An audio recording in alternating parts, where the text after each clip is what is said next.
Well, housing is going to form a significant part of next week's budget as Labor looks to safeguard its commitment to building more than 1 million new homes by the end of the decade. One of the big announcements today is a free apprenticeship program for students who want to work in the construction sector, and that's in a bid to address those concerning labour shortages. Joining me live now is the Housing Minister, Julie Collins. Julie, at this point, are you still going to meet that target?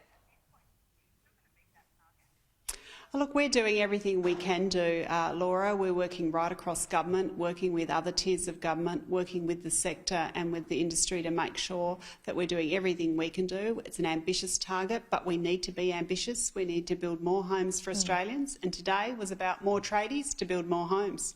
How many have you built to date? We've built over 5,000 homes to date. We've obviously now just had the first tender round of our Housing Australia Future Fund. We're talking about, though, 1.2 million homes from 1 July, this national target that we have, and we're working with other tiers of government, as I've said, with state and local governments, with industry and with the sector to build these homes right across Australia. We know we need more homes, and it's an ambitious target, but we need to be ambitious. Are you looking at modular homes? We're looking at all sorts of homes. Certainly the Industry Minister is looking at alternative methods of construction. Modular homes are already being built today. Certainly in Queensland and Western Australia, I've seen some of those modular homes being built. They're particularly useful in regional Australia and getting homes on the ground there. So we're looking at everything we need to do. So we're looking at skills, we're looking at alternative methods of construction. We've obviously got the states and territories doing planning and zoning reforms.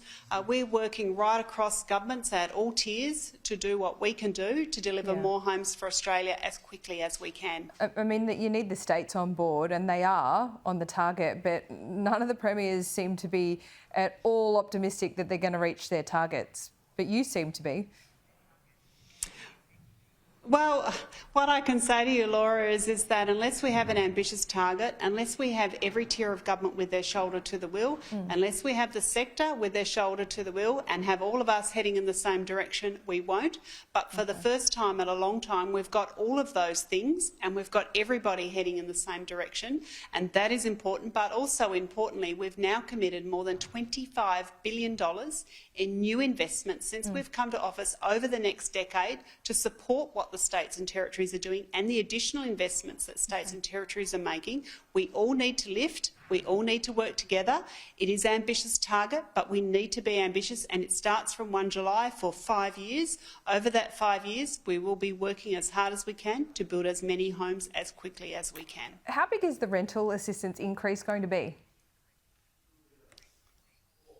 Look, Laura, what you saw from us in the last budget was, of course, an increase in the Commonwealth rent assistance. What we're looking for in this budget, obviously, is to provide cost of living support. That starts, of course, with the tax cuts for every working Australian. More than 13 million Australians will be getting relief, cost of living relief through tax cuts in the budget.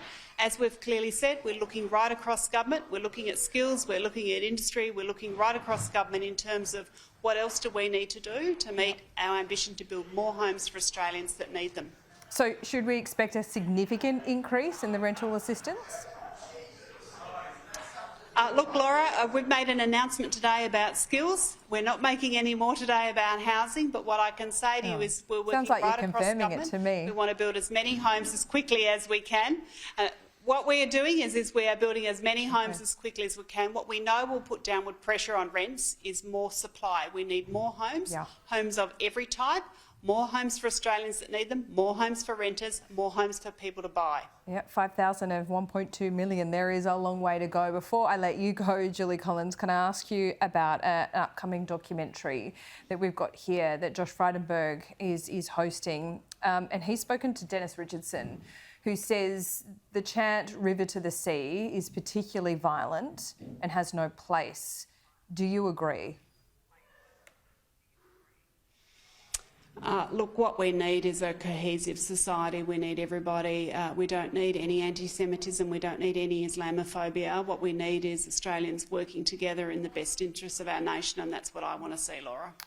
What about that chant in particular, though? Look, I'm not going to make any comment on that. What we need to do is we need to be bringing people together.